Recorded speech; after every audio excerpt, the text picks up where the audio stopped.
ಕಲಬುರಗಿಯ ಸೆಂಟ್ರಲ್ ಜೈಲಿಗೆ ಬೆಳ್ಳಂಬೆಳಗ್ಗೆ ಉಪ ಲೋಕಾಯುಕ್ತರಾದ ನ್ಯಾಯಮೂರ್ತಿ ಬಿ ವೀರಪ್ಪ ಭೇಟಿ ನೀಡಿದರು. ಕಾರಾಗೃಹದ ಪ್ರತಿಯೊಂದು ಸೆಲ್ ಹಾಗೂ ಬ್ಯಾರಕ್ಗಳನ್ನು ಪರಿಶೀಲಿಸಿದ ಅವರು ಅಡುಗೆ ಕೋಣೆಗೆ ತೆರಳಿ ಊಟ ಮಾಡಿ ಗುಣಮಟ್ಟ ಪರಿಶೀಲಿಸಿದರು. ನಂತರ ಈ ವೇಳೆ ಕೈದಿಗಳೊಂದಿಗೆ ಸಮಾಲೋಚನೆ ನಡೆಸಿದರು.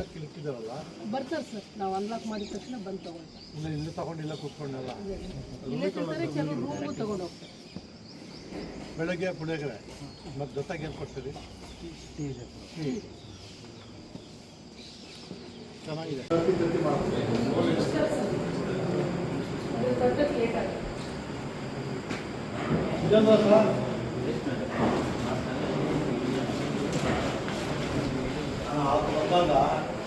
ಇದರಲ್ಲಿ ಇಟ್ಟಿದ್ದಾರೆ, ಜೋಡಿಸಿದ್ರು.